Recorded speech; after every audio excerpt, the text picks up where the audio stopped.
Welcome to the Good Growing Podcast. I am Chris Enroth, horticulture educator with University of Illinois Extension, coming at you from Macomb, Illinois, and we have got a great show for you today. We're going to be talking about us.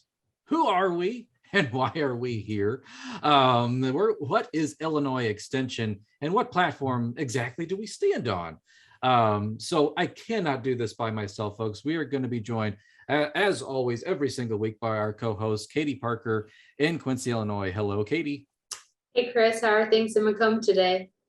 It's bright, sunshiny, and freezing cold. Yes. How about yourself in Quincy? It's about the same. I woke up this morning and there's some frost on the ground. So it's kind of like I thought we were past this, but it's going to surprise us yet again. Exactly. Yeah, I moved all the plants inside last night, and I guess it's just time for the plant shuffle. Inside, outside, and it will end when we stop getting cold like this. Right. I was going to say, are you bringing any snakes in with your plants this time of year? No, but I got a wolf spider, probably the size of, oh my gosh, I don't like a CD disc. Like, oh my gosh, it was a massive spider. I lifted up one of the cell packs in the flat, and right there, I mean, like that big mama wolf spider. So yeah. Are you gonna keep it as a pet? I should. I'll put it in there with the cockroaches, and we'll see who wins. Yeah.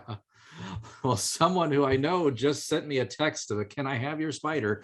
Is horticulture educator Ken Johnson in Jacksonville. Hey, Ken. Hello. I don't think it's going to end too well for your cockroaches if you put your spider in with them. So you think Mama Wolf Spider is going to just devour them all? Not all of them, but you don't think the a couple of them may not be too happy about it. Could team up against the wolf spider? Only one way to find out. With all of their non-insect weaponry the cockroaches have, that's the reason why I take them around to these schools and such. We actually just did this last week. We went to an after-school program, and the kids held the hissing cockroaches. And this one girl, she said, it wasn't, do they bite, do they sting, which is the normal question. The question was, can I hold them? And we have a picture of her holding 3 Madagascar hissing cockroaches. You know, they're like the size, they're like 2 inches long. So it was great. So Katie and Ken, we have been doing this podcast for 2 years now, and we have talked about everything under the sun that grows and flies and creeps and crawls. But you know what we've never talked about? Extension. We've never talked about us, like the organization of which we are, the folks that cut us a paycheck every so often. I think once every few years, they let us get paid. So Katie, Ken, I have the pleasure of introducing, I don't know, how do we introduce the voice, the soul, the heart of Extension, our marketing director, Judy Bingman. Judy, welcome to the show. It is a joy to be here with one of my favorite extension teams on the planet, and that is the Good Growing team. I am honored to be here and to participate. I am a little discouraged that you haven't talked about extension yet, but we are going to make up for that today. Thanks for inviting me.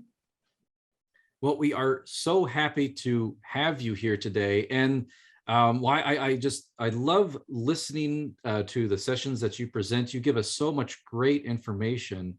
And one of those reasons is because you have been in extension for a majority of your career. And Judy, could you tell us just a little bit about yourself? So every day I tell and live authentic stories, so that people feel connected and supported and empowered. I may tell that extension story when I write a press release or I edit somebody's blog. Not that any of you need editing, Ken, but when I do that, I tell the extension story. I tell the extension story when I support staff to become better at telling their own story. I tell the extension story when I create content for the website, and I tell the extension story when I represent the organization at campus or at partner meetings. Every day I get to tell the extension story.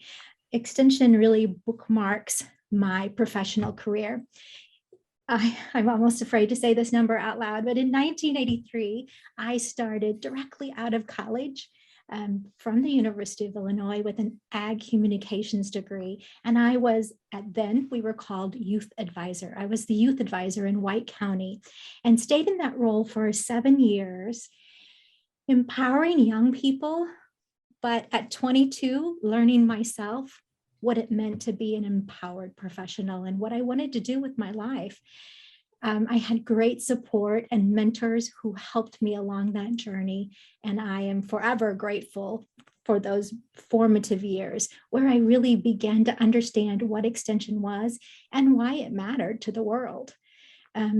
I then left and for 10 years published, believe it or not, Angus cattle breed publications. So the Angus Topics and the Illinois Angus News, and then came back to a communication role at the local newspaper where I wrote, was reporter for a daily newspaper. Now, nothing teaches you how to write quickly, not always well, but to write quickly than a daily newspaper. And so I spent some years there, became an inspirational blogger before I returned to Extension in 2002.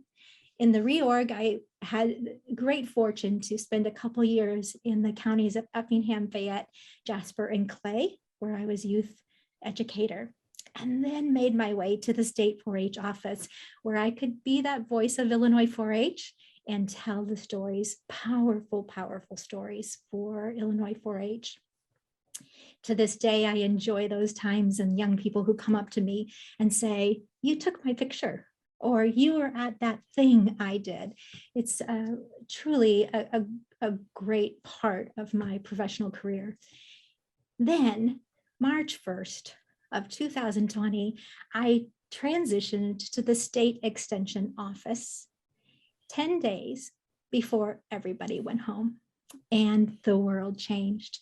Those of you who may know Jody Johnson, county director down in the deep south of Illinois, he said, "I just have to believe you were meant to be there at a time when the organization needed additional capacity to do the things that we were being asked to do." So that's my professional journey. I come to work every day enjoying what I do, but mainly because I enjoy the people that I do it with.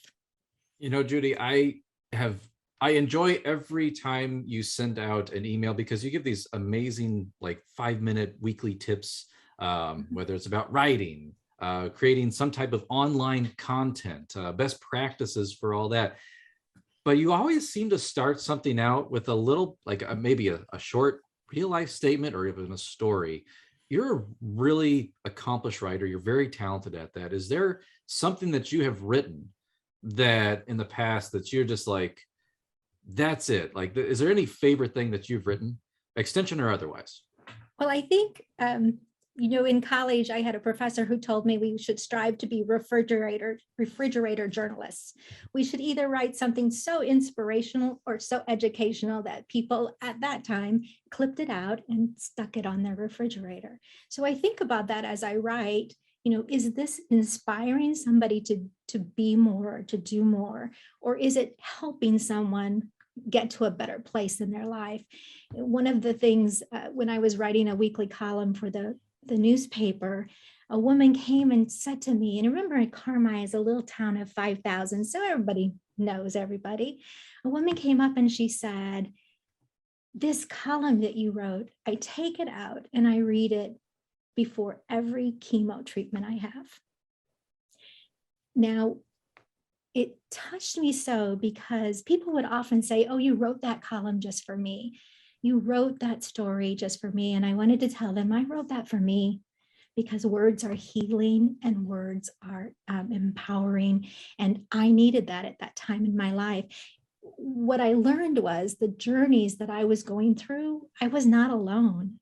Those words helped me connect with people in such a way that I didn't have to face life by myself. And I try in my writings to put myself in that position. One of the staff recently said, "I so appreciate that you admit that you didn't always know it all." that you talk about the times that you've had a misstep, or you talk about the times where you used a word incorrectly, or you didn't put commas in the right place. And she says, it reassures me that I'm doing okay.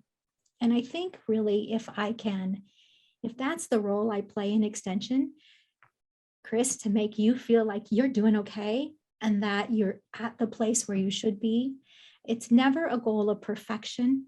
It's always a goal to be the best you can with the knowledge that you have.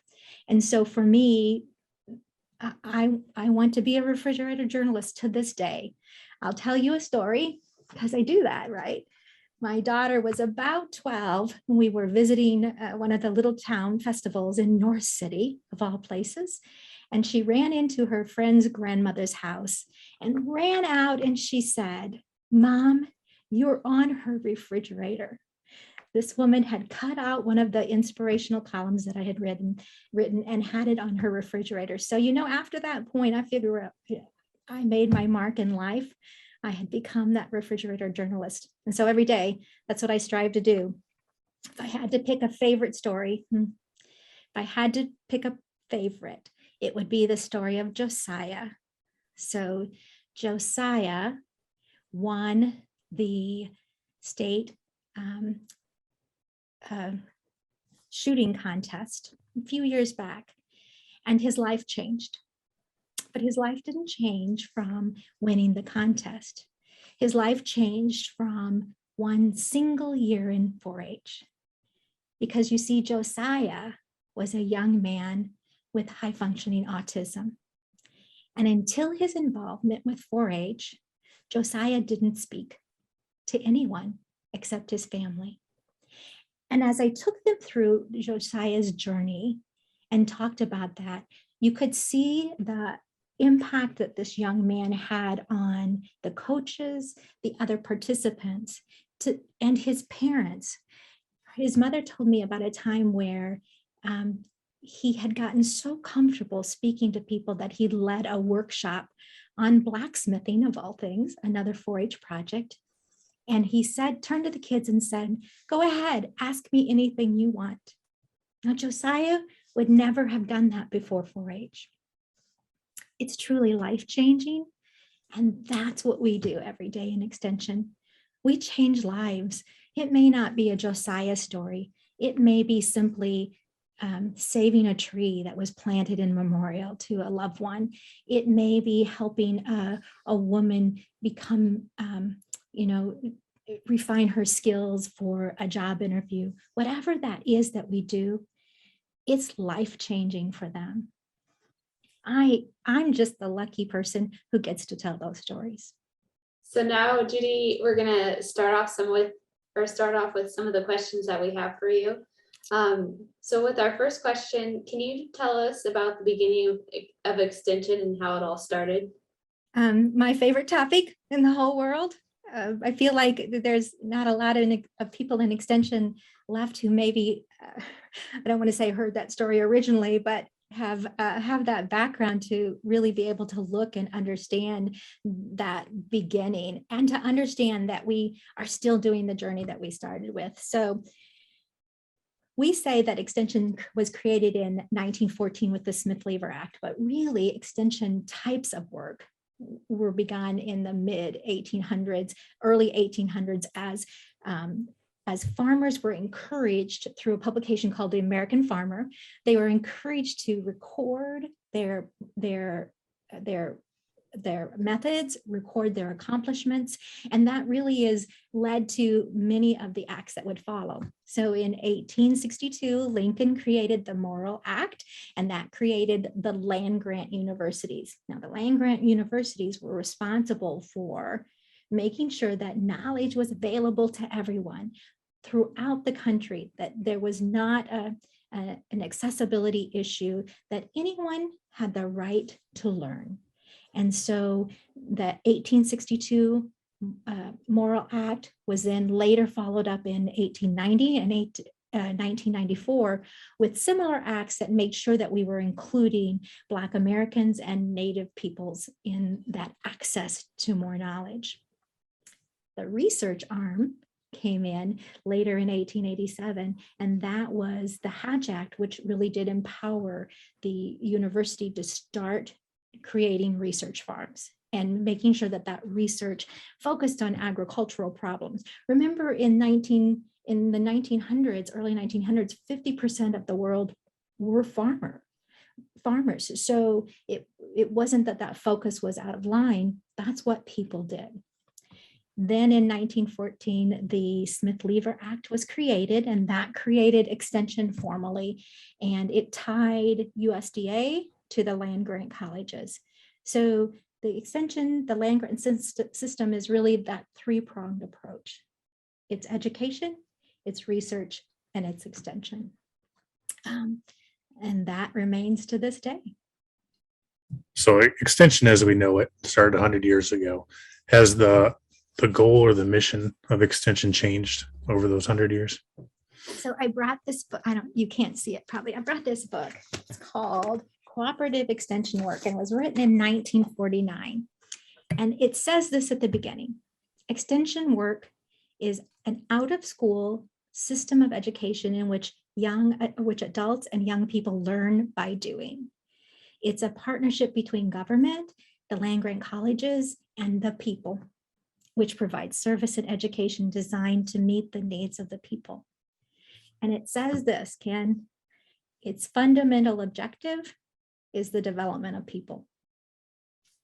Now, as I think about what you do every day, and what Chris does, and what Katie does, and what I do every day, it's all about the development of people. I think how we do that and the tools we use to address those changes may have changed, but fundamentally, we're all about the development of people, their families, their businesses, their communities. That's extension. And that remains our goal, to translate the research of the university into practical, applicable solutions to the problems that people have. Extension is a model that I think has stood the test of time. When you think about that, extension staff live and work in the community they serve, so they are best suited to understand and relate to the problems that local people have. That's why extension is in every county of the state. That's why we're in all communities, so that everyone has the benefit and that local people are involved in the administration of the extension service activities and education, and really do guide the education that happens in local offices. Well, Judy, you really are a pro, because you are leading me right into the next question. So, in light of extension being out in the field, because that's what they call us field staff. We're out in the field, we're out in the slogging it out in the trenches, but we're in the communities, we're working face to face with community members. Then something happened 2 years ago in 2020. The pandemic began, changed everything. I guess the question, I'll start with this question. What was that change like from your perspective as someone who is helping to manage this massive organization and be that voice? But also, I mean, how did we do? Did we have success? Did we do well? What happened? So tell me, from your perspective, what was that shift like? Well, I could use your team as an example, right? In that we could take a snapshot of where you are now and where you were then. And I guess I'll ask you, where do you feel you are now? Oh boy, that was a rough couple first episodes. I don't know. Ken, Katie. Right? It was, we learned so much. Mm-hmm. And what's, I always say that we built systems while we were using them, right? We immediately sent 700 people home. 700 people went home, had to learn. Shout out to the IT and the web departments, right? Because I happen to have a son in that area of extension, as many know. And, we were really calling people on their phone, helping them connect, helping them make sure they could get to the internet of their home on their work computer, helping them learn how to use Zoom, helping them get a camera. I mean, one of the challenges that we found early on was suddenly you could no longer get a webcam. There was immediate need. So the supply chain of having the things we needed. But what is great about extension is that we find a way. I used to say to one of the previous communication director, it's just like, well, why did they do that? And I said, because extension finds a way. We either provide that for them or they're going to figure it out on their own. So I think that we started doing that. I can imagine there was panic a little bit. If you were to say, boy, I had 10 meetings planned in person next week, what do I do? There was a little bit of that boy, I'm not sure. One, because you're so dedicated that people still needed that information. So how were you going to get to it? I think that one thing that a crisis does is it shows you where your gaps are, and it shows you them really quickly. You can get along with a system that's not quite working on a good day. On a tough day, those really do show and begin to show the cracks in the foundation. So from our point of view as a communication team, we realized that suddenly many, many more people needed help, because they were no longer doing it just in their own offices. Because I'll blame y'all, because you started broadcasting to the world, suddenly now we weren't just marketing to Macomb, we were marketing to the country. And because we were doing that, we had to up our game at the state communications office. We had to make sure that you had marketing resources. We had to make sure we were sharing that more broadly than we had ever done before. Now, you can attest that sometimes that got ugly and messy, but it also required us to be really genius and to find the way through. Remember what we said at the beginning is that extension was created because of a situation. The situation in the 1914s was that ag technology was changing so much that people needed to learn new ways to do the things they'd been doing before. They needed to learn how to use agricultural equipment. They needed to learn how to better can food, or to provide more nutritious meals, or to grow gardens during World War II, right? It was a situation that required a response. And if there's one thing extension is good at, it's responding to a situation. So we did that.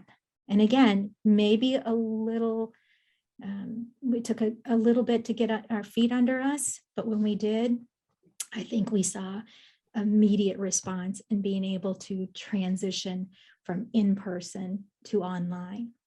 Now, if I turn that around and put it to you, how did you all feel when that happened? Ken, how was it the first couple of weeks with those 3 young kids running around the house? 3 kids and sharing an office with my wife was awesome. I remember a conversation of, well, what should we do?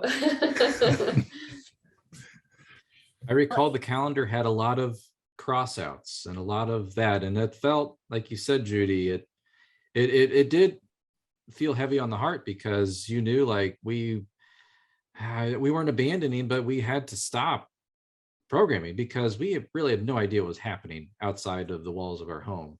And so we had to stop a lot of things. We had to get a lot of people on board with some modern technology. A lot of our in-person committees that would meet for breakfast now we're meeting on Zoom, and we had to transition that. We had to teach them how to utilize that technology, how to create accounts and do all that. I know the communications team created walkthroughs and all kinds of details about how do you do a Zoom account? What is Zoom etiquette? It's a Yes. whole other thing. So Sure. so it's interesting. We were doing a lot of these modern day flexes, but also Hort local foods and a lot of our commercial ag, we're going back to those old things of how to grow a garden, how to preserve food, how to make bread when you don't have yeast, and all that kind of stuff. It was just a very interesting time. And what I found, so if you were to say to me, what did it show? It showed that we didn't abandon people. We found a new way of providing maybe not the programs we had been doing, but programs they needed in that moment. And that's what extension is so good at, is analyzing the situation around and providing just in time training for what was needed at that moment. So at first we began to help people understand technology that benefited not only when they attended extension programs, it benefited their kids at school, and it benefited their work. So we were still empowering people even by that simple way of helping them become connected to us and the world in a new way. And so those were the little things that I think we didn't think about. We did them and we didn't measure them. And yet they were so vital to be able to handle what came next. And I think in extension, we're always looking for what comes next. So let me tell you a little bit of what last year brought, if that's okay. Last year, I have all these numbers in front of me. I'm going to have to look at them.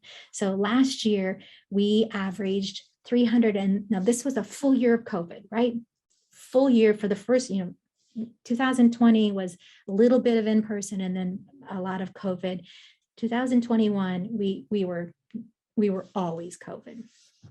We still averaged 335 educational sessions a week statewide. A week. We were in 565 communities, and that's more than 17,500 educational sessions for the year, in a year when many people stopped. We didn't. We just did it differently. You all provided, as extension educators, you provided more than 12,000 expert responses when people called in with a question. So that one-on-one engagement from you all was 12,000, with the help of master gardeners and master naturalists, including our relationship with the Chicago Botanical Garden. Volunteers responded to 83,000 help requests to the help desks around the state. I say we, like I had anything to do with it, but the extension educators and online curriculum specialists immediately turned over and created 84 online courses. 84 online courses that provided certifications, requirements from Illinois Department of Ag or other coursework that needed to be done. Last year, they were 14,500 course users across those 84 online courses. And then a little bit closer to my world, we had 8 million visitors to the extension website. And that equated to 12 million page views just on the main system itself, and 3 million Facebook impressions. So we found a way. Mm-hmm. We continued to help people live better lives. We just did a little differently than we had. I think, Ken, Katie, we are insane, correct? Because our calendars became empty, and then we just let's do a blog post every day. Let's do a podcast every week. Let's do a webinar every month. We must be insane. We just must have to do this. I don't know. How else can you explain it? Or perhaps you're driven for what makes up an extension staff member. And that is, you have information that will help people's lives. I am so glad that you didn't just sit back and that you chose to really share what you know with other people. Proud of you. Thanks. We're still working on that book and, a calendar. We have lots of things in the works still. Yeah. So, yeah. And somehow that always means work for me, but that's okay. You're going to get that email soon. We could Job use security. another pandemic so we can get some of this stuff done. So going forward, what do you see for us with extension? What does our future hold now that we're kind of shifting gears back into a normal environment? So I think that farm broadcaster Todd Gleason, many of you know, and you may have had Todd on the program before. If not, boy, that would be a fun one. But Todd once told me, extension does the job until someone else can do it.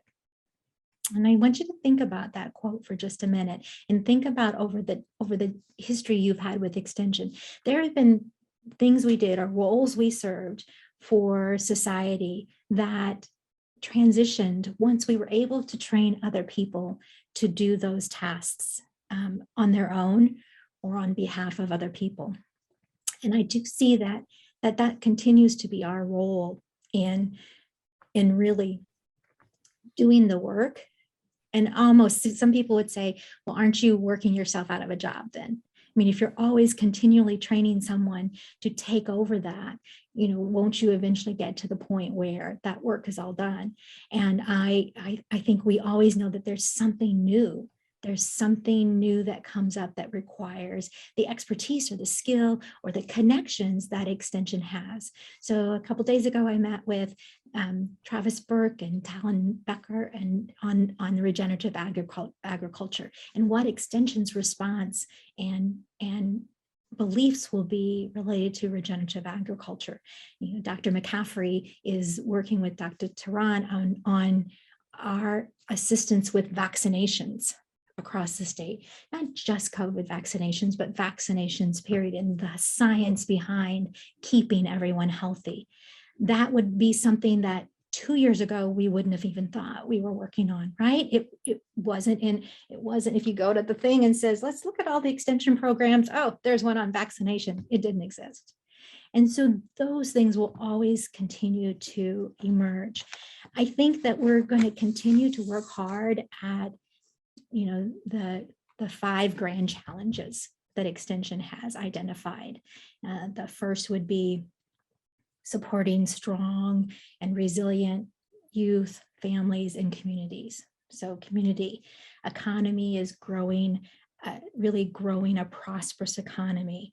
We want to make sure that in the environment area that we're sustaining the natural resources in both private and in public spaces. Food, maintain, I have to read them just to make sure I get that, don't forget one, maintain a safe and accessible food supply, and then maximize health for all people. So when I look at that list and I say, have we met that yet? We have a lot of work to do in all of those areas. And so our importance and our role and our value to society only continues to grow as we look at the new challenges that are facing us. So speaking of working hard, Judy, you're always working hard and seems like you're always available and even at odd hours. Sometimes I get on at 9-10 o'clock at night and see you on for some reason. I don't know. What is your motivation for your career? So believe me when I say that you in the field, right, are the face of extension. You have the hard jobs, the responding to the daily questions that walk in that you're never going to quite know. When I was in White County, we would have an older woman who would call weekly, and she'd tell us the ingredients she had in her cabinet. And she would say, what can I make? her role was her sister worked outside the home, and her job was to prepare the meals each day. And, we used to wonder, like, can we just get her a cookbook? Like, maybe that's what would help her. And then we realized that it was more than just providing her the answer. It was providing her the friendship and the opportunity to speak to another person. Sometimes our role is to just be that comforting voice on the other end of the line. And in many ways, that's how I see my role with y'all, is that I'm there to encourage you, to support you. For the most part, most of you do something else as your day job. And marketing is this other thing you have to do to be successful in your day job. I want to make sure that you can do it quickly and accurately, without a lot of fuss, so that you can get to the really important part of your work. And that's changing people's lives every day. So that's what I would encourage for you, is to know that you have someone who has your back. And if that means it's a 10 o'clock call, then that means it's a 10 o'clock call. But I don't think it's a lie for me to tell. I mean, I truly enjoy my job and the work that I do. I'm going to pull it up, and maybe, I don't know, Chris, maybe you don't want this out there, and you can cut it out later on if you want. But I'm such a sucker. I truly believe in the Extension Workers Creed. And so I did go dig it up. And if you don't care if I read that, I just, it says this. It was written in 1922. No, I was not alive, but in 1922, it says, I believe in people and their hopes and their aspirations and their faith. And this is really important, in their right to make their own plans and arrive at their own decisions. It's not our place to tell them what to do. I say that all the time when people say, well, they should be following this practice. No, we tell them about it. We have to trust people that, given enough information, they'll make the decision that's best for their family. We can't make that for them. It goes on, in their own ability and power to enlarge their lives and to plan for the happiness of those they love. I believe in education, of which Extension is an essential part. It's basically in stimulating individual initiatives and self-determination and leadership, that these are the keys to democracy.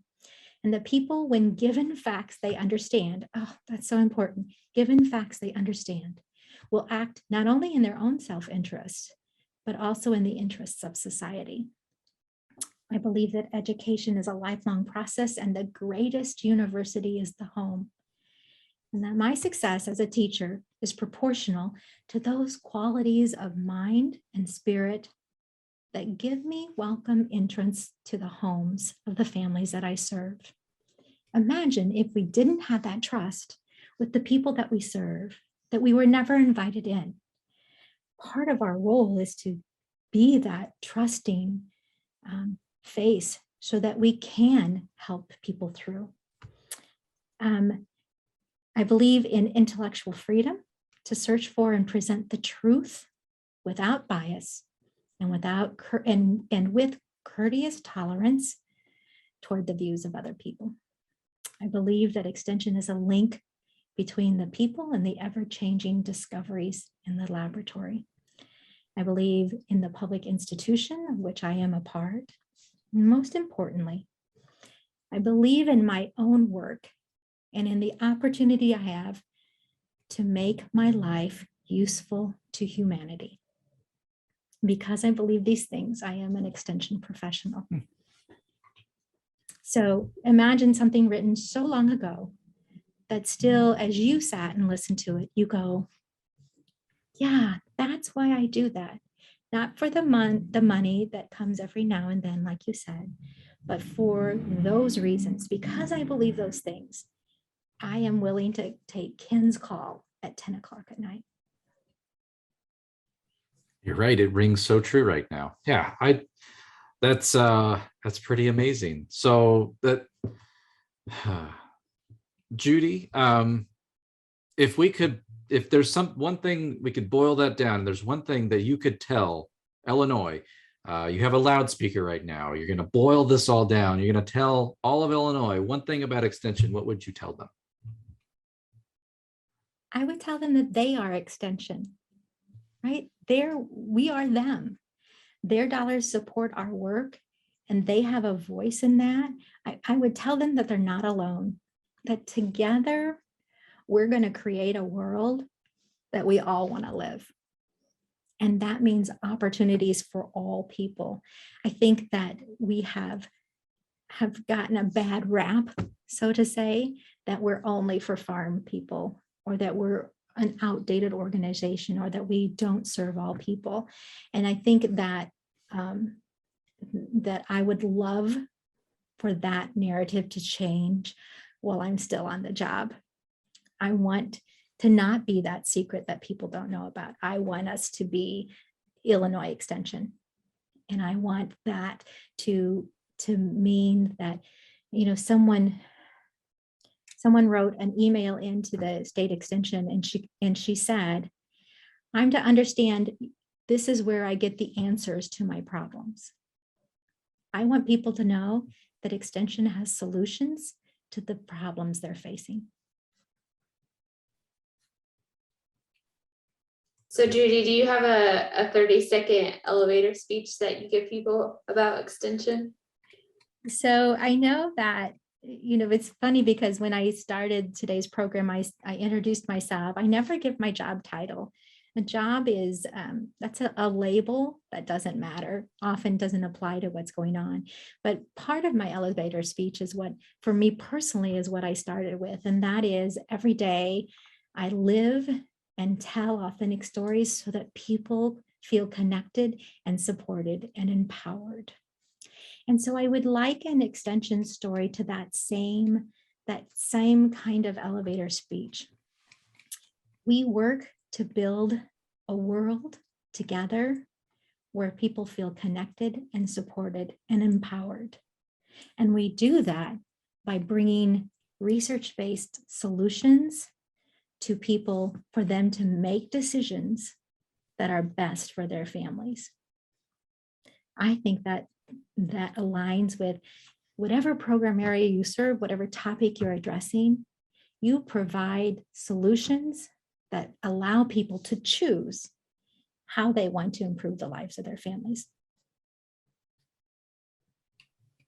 If I were in charge of the world, that's what our elevator speech would be. Well, Judy, so I have utilized some words that you have given me at, I think it was an annual conference a few years ago. The next day I was on a radio show and someone asked me, what's extension?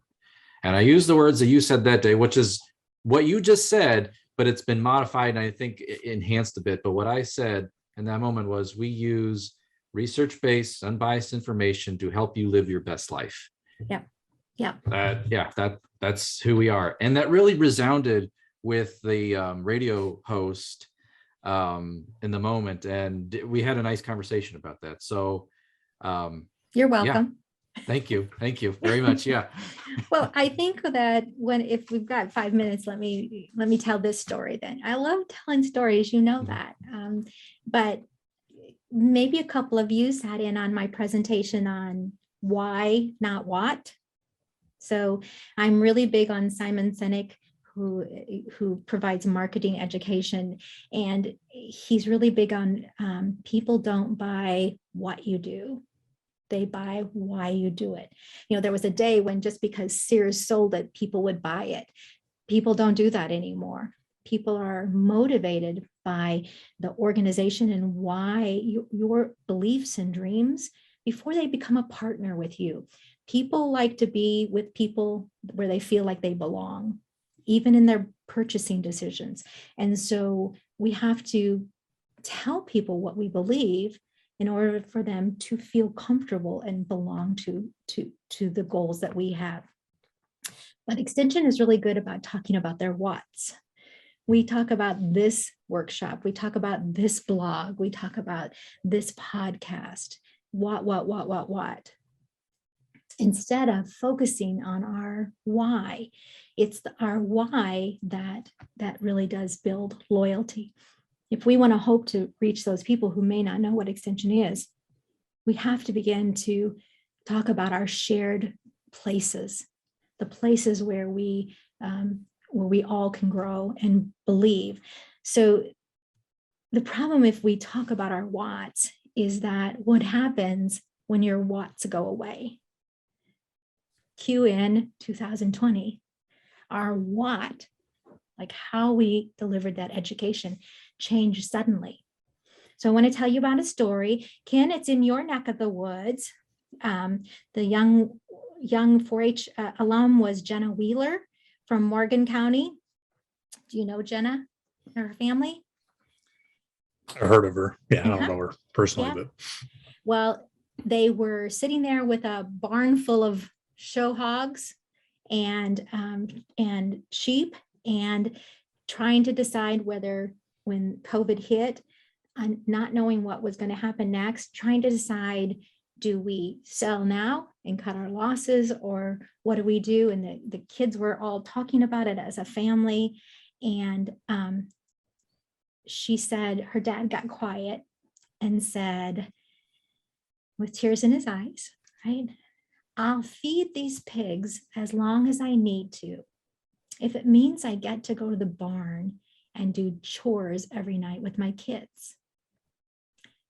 Now, that's talking about the why of taking 4-H animal projects versus the what of the show ring. This family understood that, yeah, we get to go to the show ring, we get to show, we might get prize money, but what mattered in that process was not the end product of what we did. It was why they were doing it. And she said something that really could apply to all of Extension. And she says, I'd love to show pigs this summer, but I might not get to, and that's okay. One day you're going to age out and close your show box for the last time. And I promise it's not the banners or the shows you'll miss. It's doing chores with your dad.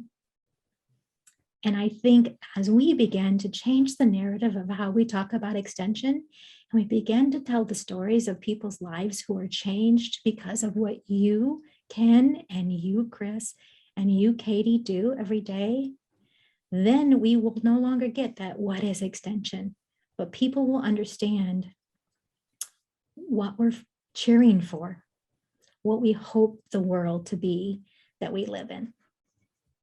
So I guess I'll turn that around and ask each of you, what does the world you want to live in look like? Ooh, I have to think about this one. Katie, what do you think? I feel like that's a tricky question.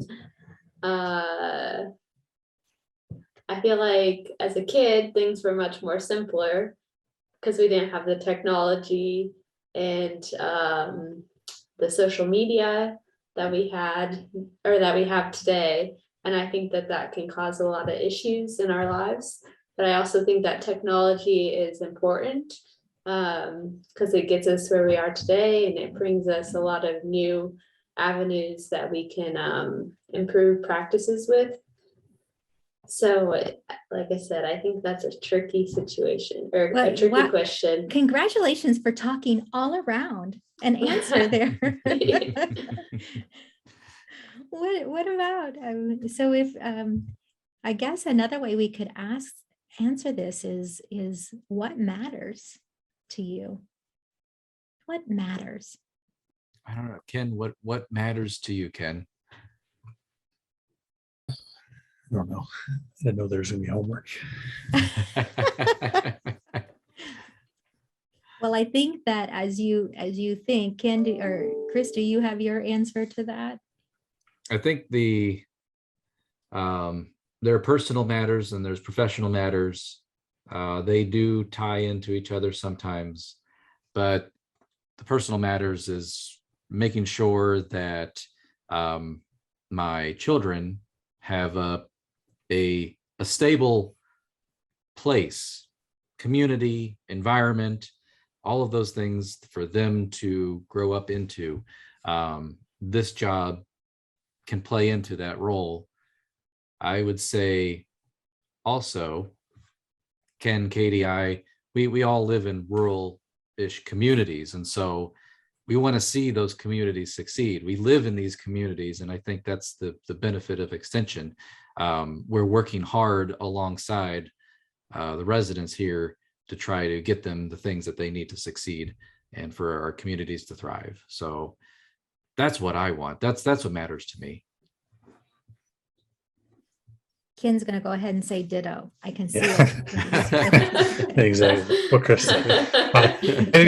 I mean, yeah, I'd echo a lot of what he said. I mean, I've got 3 kids, so I guess a world where they can, find their thing, their niche, carve out their role for their lives and stuff. So, But if it's insects, you'll be really happy. yes, bonus points if they do that. Well, I think that we all, what's nice about Extension as you have young families is that I was able to raise my children while doing my job. My children came to 4-H activities and participated, and they could go along with me to a meeting if they were sitting in the corner and had to do homework or something. And so it is hard work, but it is so rewarding. And we have several positions open right now in Extension. And if someone's listening to this and they've been motivated or inspired to do this kind of life work, I would really encourage that they go to the Jobs at Illinois website and look for Extension, put that in the search term, to be able to really come join a team who's dedicated to creating a world that we all want to live in. We can leave a link to that website posting where they post all their jobs for Illinois Extension in the show notes below. Well, ladies and gentlemen, now you know who we are. You know the ground that we stand on and why we do this podcast every single week. So Judy Bingham, thank you so much for being on the show today. We're going to have you back to ask some more kind of introspective questions of the team, and we're going to flesh some things out. This is going to become maybe a monthly therapy session for all 3 of us. So I won't charge you much at all. Okay. All right. I'll give you my health insurance. So. You might change your mind after the first few. Well, the Good Grind podcast is produced by Wendy Ferguson and edited this week by Katie Parker. Thank you, Katie. And of course, we can't do this without our co-host with us every single week, Katie and Ken. Thanks, guys, for being here. Yeah, thank you, Judy, for joining us and sharing your vision of Extension. And Chris and Ken, it's always a pleasure to see you guys and work with you. Yes, thank you, Judy. A lot of good information, lots of good refreshers there. Heard a lot of that stuff before, we kind of forget it. So it's nice to hear it again every once in a while. And Chris and Katie, thank you as always. Let's do this again sometime. Oh, we're going to do this again sometime. Ken's probably going to be back next week with a garden bite. But guess what? Katie, Ken, and I are going on the road to build caterpillar tunnels. We have got an interesting research project with ginger this summer. And so I have roped these guys in. I've bribed them. I've lied to them. I've done all kinds of things to get them on board with this project. And so we're going to be growing some ginger this summer, folks. We'll talk about that on a show later on this year. So you will see us again here in the coming weeks. Well, listeners, thank you for doing what you do best, and that is listening, or if you're watching us on YouTube, watching. And as always, keep on growing.